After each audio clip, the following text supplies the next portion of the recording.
Hello guys, welcome to my channel. This is Namami Gupta, your Tally expert. Guys, आज इस video में मैं आपको बताऊंगी आप पेमेंट वाउचर पे कैसे एंट्रीज कर सकते हैं टैली में विद F12 फीचर्स। सबसे पहले पेमेंट वाउचर क्या होता है। Payment voucher is an accounting voucher. It records all the payments made through bank and cash. It is also used for payment of fixed assets, purchases, dues to creditors, loans and advances given. In payment voucher, cash and banks are always credited. The shortcut key of payment voucher is F5. तो guys basically payment voucher एक accounting voucher होता है। हमारे 4 accounting voucher होते हैं tally में। पहला हमारा पेमेंट है, then receipt, contra and journal. Payment voucher में हम बेसिकली वो सारी एंट्रीज करते हैं जहाँ पे हम पेमेंट कर रहे हों कैश या चेक के थ्रू। जब भी हमारी कंपनी से पैसा बाहर जा रहा है तो हम उस टाइम पे जिस वाउचर का यूज़ करेंगे वो है पेमेंट वाउचर। इसमें हम एंट्रीज कर सकते हैं जब हम पेमेंट करते हैं फिक्स असेट्स खरीदने का, या हम कुछ परचेज़ कर रहे हैं कैश या बैंक के through. Bank in the sense आपका मतलब हो गया जब आप चेक दे के कुछ खरीदते हो तो उसको हम बैंक भी कह सकते हैं। जब आप परचेज़ कर रहे हो कैश या चेक के थ्रू तब आप पेमेंट वाउचर यूज़ करते हैं। आप अपने कुछ पेमेंट का सपोज़ क्रेडिटर्स को आप कुछ पे कर रहे हैं, that is dues to creditors, तब आप पेमेंट वाउचर का यूज़ कर सकते हैं। एंड अगर आपने कुछ लोन लिया है आप उसका पेमेंट कर रहे हैं, कुछ एडवांस है आपके, या किसी भी टाइप का बेसिकली आपके जितने भी टाइप के पेमेंट कंपनी में हो रहे हो जहाँ आपका कैश अकाउंट या बैंक अकाउंट लेस हो रहा है, मतलब आपकी एसेट्स जो करंट एसेट्स कहलाते हैं that is cash and bank, वो लेस हो रहे हैं, तब हम जो वाउचर यूज़ करेंगे वो होगा आपका पेमेंट वाउचर। एक चीज़ आपको हमेशा ध्यान रखनी है जो कि आपकी इन payment voucher cash and bank ledgers are always credited. क्योंकि आपका पैसा बाहर जा रहा है बिजनेस से तो इसमें जो लेजर होंगे आपके कैश और बैंक के वो हमेशा क्रेडिट होंगे। ये एक इम्पॉर्टेंट कंडीशन है जो आपको, बस एक ही कंडीशन है जो आपको याद रखनी है पेमेंट वाउचर में एंट्रीज करते समय। और पेमेंट वाउचर की जो शॉर्टकट की होती है वो F5। एक चीज़ हमेशा ध्यान रखिएगा, जब भी आप फंक्शन कीज़ का यूज़ कर रहे हैं तो आप अगर लैपटॉप से यूज़ कर रहे हैं, लैपटॉप से टैली पे आप सीख रहे हो, तो आपको जितनी भी फंक्शन कीज़ हैं दैट इज़ फ्रॉम F1 टू F12 वो सारी विंडो की के साथ यूज़ करनी है। अगर आप कंप्यूटर से यूज़ कर रहे हो तो आप खाली डायरेक्ट मीन्स फंक्शन कीज़ को प्रेस कर सकते हैं। सबसे पहले हम यहाँ पे मैंने कंपनी ऑलरेडी क्रिएट कर रखी है। गाइस, अगर आपको कंपनी क्रिएट करनी नहीं आती है, जर्नल एंट्रीज मैनुअली कैसे करते हैं वो नहीं आता है, और लेजर क्रिएट करना नहीं आता है, तो आप उसका वीडियोस नीचे डिस्क्रिप्शन बॉक्स में उसका लिंक मैंने डाल दिया, वहाँ से देख सकते हैं। क्योंकि वाउचर में एंट्रीज करने से पहले आपको ये 3 चीज़ आनी ज़रूरी है, तो आप वहाँ से उसका वीडियो देख लीजिए एंड तब आप वाउचर में कैसे एंट्री कर सकते हैं, कैसे एंट्री करते हैं ये आप सीख सकते हो। यहाँ पे हमें जो सबसे पहले आना है, जो हमारी स्क्रीन शो होती है वो है गेटवे ऑफ टैली। यहाँ पे हमें आना है अकाउंटिंग वाउचर्स में। तो हम अकाउंटिंग वाउचर्स में आएंगे, सबसे पहले बाय डिफ़ॉल्ट हमारी जो वाउचर खुल के आती है वो पेमेंट वाउचर ही होती है। इन केस अगर आपकी नहीं खुलती है तो आप F5 की प्रेस करके पेमेंट वाउचर ओपन कर सकते हैं। तो यहाँ पे क्या क्या शो करता है, बेसिकली हमारी कंपनी का नाम, तो यहाँ मैंने अपने नाम से बनाई है तो नमामि मेरा नाम शो कर रहा है। एंड जो वाउचर है जिस टाइप का, ये पेमेंट एक अकाउंटिंग वाउचर है, तो यहाँ पे अकाउंटिंग वाउचर क्रिएशन लिख कर आ रहा है। देन जो वाउचर है आपका उसका नाम लिख कर आता है, वाउचर नंबर यहाँ पे, सपोज़ आप जितनी भी एंट्रीज़ यहाँ पे करते जाते हो ये नंबर इंक्रीज़ होता रहता है। देन आपका राइट टॉप कॉर्नर में आपकी डेट शो करती है। फिर आपका ये जो जर्नल एंट्री आप जो करते हो बेसिकली पर्टिकुलर्स में जो चीज़ डेबिट एंड क्रेडिट कर रहे हो वो आपका यहाँ पे लेफ्ट हैंड साइड में दिखाता है। एंड डेबिट एंड क्रेडिट एक कॉलम इस साइड भी होता है जो कि यहाँ पे आपके अमाउंट लिखे जाते हैं। यहाँ पे आप पर्टिकुलर्स में बेसिकली सबसे पहले आप एंट्री बना लोगे। सपोज़ हम फर्नीचर परचेस कर रहे हैं कैश में, तो इसकी एंट्री क्या होती है, furniture account debit to cash. तो यहाँ फर्नीचर अकाउंट डेबिट हो रहा है तो ऑलरेडी यहाँ आपको डेबिट और क्रेडिट लिखा मिलेगा, यहाँ पे आपको डेबिट एंड क्रेडिट लिखना नहीं है। And by default payment voucher में जो ऊपर लिख कर आता है वो डेबिट होता है, आप इसको चेंज नहीं कर सकते हो। सपोज़ हम बैक जाने के लिए इस बैक स्पेस बटन का यूज़ करते हैं, तो ये मैं बैक स्पेस यहाँ प्रेस कर रही हूँ तो ये पीछे नहीं जा रहा है क्योंकि ये बाय डिफ़ॉल्ट फिक्स होता है, आप इसको चेंज नहीं कर सकते हैं। तो यहाँ पे हमें फर्नीचर अकाउंट डेबिट करना है तो यहाँ हम ऑल सी कर लेंगे और फर्नीचर अकाउंट का लेजर क्रिएट कर लेंगे। और फर्नीचर हमारे बिज़नेस के लिए फिक्स असेट है, तो यहाँ मैं ग्रुप ले लूँगी। सो ये ग्रुप मैं कैसे ले रही हूँ, लेजर कैसे क्रिएट कर रही हूँ, ऑल्टर, ये सारा अगर आपको नहीं आता है तो मैं एक बार फिर याद दिला देती हूँ। आप डिस्क्रिप्शन बॉक्स में लिंक जाके वहाँ पे जाइए, लिंक पे क्लिक करिए एंड वहाँ पे आप देख लीजिए कि कैसे मैंने बहुत ही इजी तरीके से shortcut keys and hot keys के थ्रू आपको बताया कैसे लेजर क्रिएट, ऑल्टर और डिलीट कर सकते हैं। तो यहाँ मैंने फर्नीचर का लेजर बनाने के बाद एंटर कर दिया है, तो ये अपने आप से जो कर्सर है ब्लैक, जो हमारा जहाँ जहाँ हम एंटर करते हैं ये ब्लैक हो जाता है, मीन्स हमारा कर्सर वहीं पे ही है। तो यहाँ पे हमें क्या लिखना होता है, amount.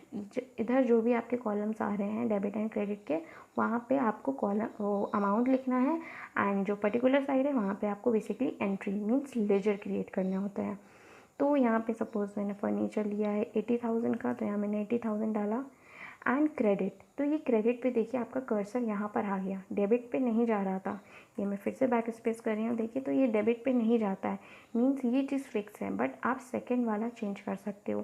Change in the sense, अगर आप एक साथ एक से ज़्यादा एसेट परचेज़ कर रहे हैं एंड आपको एक ही दिन मतलब मीन्स एक ही डेट में एंट्री करनी है और एक ही वाउचर भी यूज़ करना है, तो आप यहाँ पे फिर से इसको डेबिट कर दो। एंड सपोज़ दूसरा असेट का नाम हमारा सेल फ़ोन है, तो यहाँ पे हम सेल फ़ोन क्रिएट कर लेंगे, ये भी हमारा फिक्स असेट्स है। तो यहाँ पे मैंने कंट्रोल ए कर दिया, ये हमारा लेजर क्रिएट हो गया। सपोज़ 10,000 का फ़ोन है एंड ये हमने एंटर करके, अब हमने याद रखना है कि जो क्रेडिट होगा वो हमारा होगा कैश या बैंक। तो डिपेंड करता है जिसमें भी हम पेमेंट कर रहे हैं। तो मैंने कैश बोला था, तो यहाँ हम कैश ही ले लेते हैं। तो कैश हमारा गाइस प्री डिफाइंड लेजर होता है, हमें इसको बनाने की ज़रूरत नहीं पड़ती है।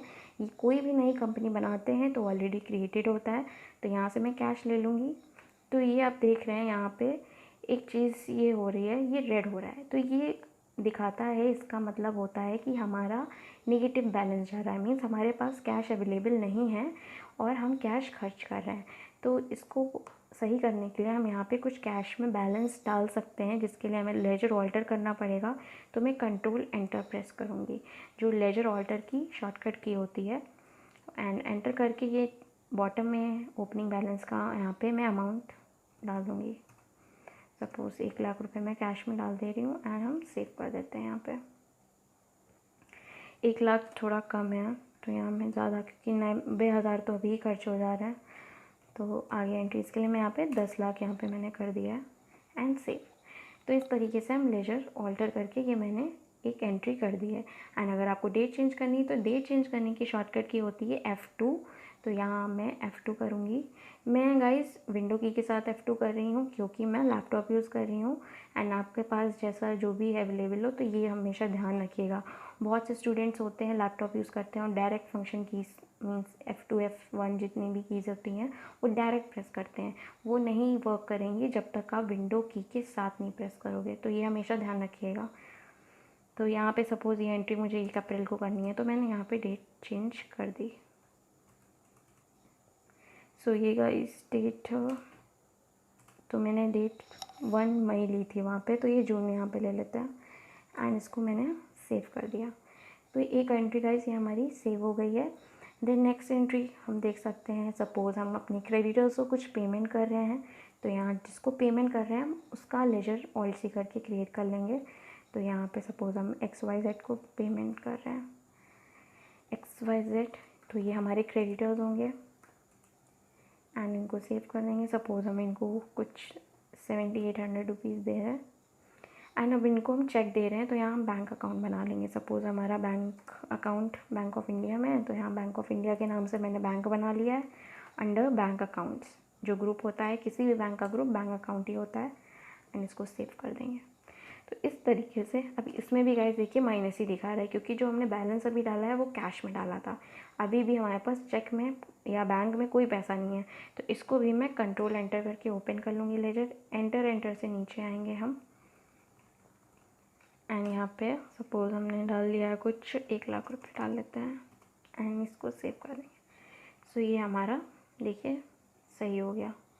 सो इस तरीके से गाइस हम कुछ पेमेंट वाउचर में एंट्री करते हैं। इसी तरीके से हम एक्सपेंसेस की भी एंट्री कर सकते हैं। मीन्स हमें बस एक चीज़ हमें बेसिकली ध्यान रखनी है कि पेमेंट वाउचर में हम जब भी एंट्री करते हैं तो हमारा बैंक और जो कैश का लेजर है वो हमेशा क्रेडिट होगा। एंड एक चीज़ और है, जो बहुत से स्टूडेंट्स नया नया टैली सॉफ्टवेयर डाउनलोड करते हैं तो उन्हें प्रॉब्लम आती है कि उनकी स्क्रीन कुछ इस तरीके से नहीं आती है। वो कहते हैं कि यहाँ पे डेबिट एंड क्रेडिट नहीं आता है। तो बेसिकली वो F12 फीचर्स में कुछ सेटिंग्स होती हैं जो कि येस और नो हमें करनी पड़ती है। तो यहाँ मैं F12 की प्रेस करूँगी तो ये जो सेकंड ऑप्शन है, use single entry mode for payment receipt and Contra voucher, ये कभी कभार आपका येस होता है बाय डिफ़ॉल्ट। एंड इसको सेव कर दूँगी। तो यहाँ पे आपका क्या आ रहा है, बेसिकली अकाउंट ऊपर लिख कर आ रहा है एंड यहाँ पर्टिकुलर लिख कर आ रहा है। तो इसमें कोई कन्फ्यूजन की बात नहीं है, कुछ घबराने की बात नहीं है। वैसे ही जैसे हम general entries debit and credit करते हैं, ये वैसे ही होता है। बस इसमें जो अकाउंट वाला पार्ट है, यहाँ पे हम कैश और बैंक लेते हैं, और जितनी भी चीज़ें हम डेबिट करते हैं उनको हम पर्टिकुलर्स में लाते हैं।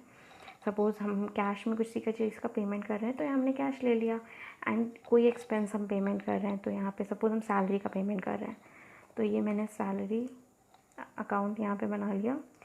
एंड ये एक्सपेंस है कंपनी के लिए, तो मैंने इसको इनडायरेक्ट एक्सपेंस में लिया, सेव करा। एंड सपोज़ 8000 कुछ हम पे कर रहे हैं, तो बेसिकली हमें यहाँ पे डेबिट एंड क्रेडिट नहीं शो करता है। तो हमने जो भी मीन्स क्रेडिट हो रहा है वो हमें यहाँ पे ले लेना है। मीन्स हमें यहाँ पे कैश या बैंक लेना है, और जितनी भी डेबिट वाली चीज़ें हैं वो यहाँ पे बेसिकली, सपोज़ एक से ज़्यादा एक्सपेंस हो रहा है तो हम वो भी यहाँ कर सकते हैं। सपोज़ ऑफिस रेंट का भी यहाँ हम पेमेंट कर रहे हैं तो ये मैंने बना दिया। एंड ऑफिस रेंट हमारा कुछ 2500 रुपये है तो हमने ये ले लिया। डेट चेंज करनी है तो यहाँ फिर से F2 करा, 1 अगस्त को करनी है तो 1 अगस्त करके यहाँ सेव कर दिया। तो ये गाइज़, अगर हमें वापस इस एंट्री को डेबिट एंड क्रेडिट फॉर्म में करना है तो हमें ये एंट्री डिलीट करके वापस करने की कोई ज़रूरत नहीं है। हम बेसिकली क्या करेंगे, जितनी भी एंट्रीज हम डे बुक में सारी एंट्रीज देखते हैं, तो यहाँ पे अगर मैं एंट्रीज देखूँगी सारी अपनी, तो ये देखिए सारी जितनी भी एंट्रीज थी हमारी सब उसी फॉर्म में चली गई हैं। तो बेसिकली आपको बस करना है क्या है, अभी यहाँ पे ये ऑप्शन नो करके सेव कर देना है, तो आपकी एंट्री वापस डेबिट एंड क्रेडिट वाली फॉर्मेट में आ जाएंगी। तो ये कुछ फीचर्स होते हैं। ऐसे ही एक फ़ीचर और होता है, वो भी मैं बता देती हूँ आपको, जो कि ऊपर से 5th फीचर है, use debit and credit instead of to and by during entry. अगर ये आप येस होता है, आप इसको नो कर दोगे, इसका मतलब ये होता है आप डेबिट एंड क्रेडिट की जगह टू एंड बाय देखना चाहते हो लिखा हुआ, तो आप ये येस था तो आप नो कर दोगे तो आपका टू एंड बाय आ जाएगा। जो जहाँ पे डेबिट था वहाँ बाय आ जाता है, जहाँ क्रेडिट था वहाँ टू आ जाता है। सो ये कुछ सेटिंग्स होती हैं जो आप F12 फीचर्स से येस एंड नो करके उसको अपने अकॉर्डिंगली कर सकते हैं, जैसे भी आपको कंफर्टेबल हो। बस एक बात ध्यान रखनी है, आपको जिस भी वाउचर में ये सारी सेटिंग्स चाहिए वो वाउचर आपका खुला होना चाहिए, ये चीज़ हमेशा ध्यान रखनी है। सपोज़ मुझे पेमेंट वाउचर में ये सारी ऑल्ट्रेशंस करनी थी, चेंजेस करने थे, तो ये मेरी पेमेंट वाउचर की स्क्रीन खुली होनी चाहिए। ऐसा नहीं है कि मैं कहीं पर भी, सपोज़ मैं यहाँ पर F12 कर दे रही हूँ, सॉरी मैंने F12 करा, तो कुछ आपकी चीज़ें कन्फिग्रेशन यहाँ आने लगे। सपोज़ अगर मैंने यहाँ पे कर दिया, ये रिसीट वाउचर खुला है, तो यहाँ पे देखिए कभी कभी अभी इसमें फ़ीचर एक सेम आ रहा है। सपोज़ हम अगर कुछ और एंट्री करते हैं, सपोज़ जो कि अभी परचेज़ वाउचर पे है, सपोज़ ये आपका खुला, आप यहाँ F12 कर रहे हैं, तो यहाँ देखिए कुछ F12 के फ़ीचर इस तरीके से आ रहे हैं। मीन्स किसी हर वाउचर में एक जैसे F12 फीचर्स नहीं होते हैं। तो आपको ध्यान रखना है, आपको जिस भी वाउचर की या जिस भी स्क्रीन की F12 फीचर चेंज करना है, वो स्क्रीन आपकी पीछे खुली होनी चाहिए। आपको पेमेंट वाउचर में कुछ चेंज करना है तो पेमेंट खुला होना चाहिए, रिसिप्ट खुला है तो रिसिप्ट। तो इस तरीके से आपको स्क्रीन, क्योंकि हर स्क्रीन की अलग फीचर्स होते हैं, वहाँ पे आपको ऑप्शंस जो ये दिख रहे हैं ये कुछ अलग होते हैं, कुछ सेम भी होते हैं बट कुछ अलग भी होते हैं, जिससे आपको कन्फ्यूजन क्रिएट हो सकता है। सो गाइज़, ये कुछ छोटी छोटी चीज़ें हैं जो आपको ध्यान में रखनी है, एंड इसकी हेल्प से आप पेमेंट वाउचर में बहुत ही ईजिली एंट्री कर सकते हैं। सो आई होप आपको ये वीडियो अच्छा लगा होगा, तो इस वीडियो को लाइक ज़रूर करिएगा एंड शेयर करिएगा अपने दोस्तों के साथ, and do subscribe my channel to become a Tally expert. एंड अगर आपको कोई चीज़ समझ में भी नहीं आती है गाइस, तो आप मुझे नीचे कमेंट सेक्शन में भी लिख सकते हो, या आप मुझे मेल कर दो। मेरे डिस्क्रिप्शन बॉक्स में नीचे आप देखोगे तो मेरा मेल ID दिया रखा होगा, आप मुझे मेल भी कर सकते हो एंड वहाँ पे अपनी प्रॉब्लम शेयर कर सकते हो।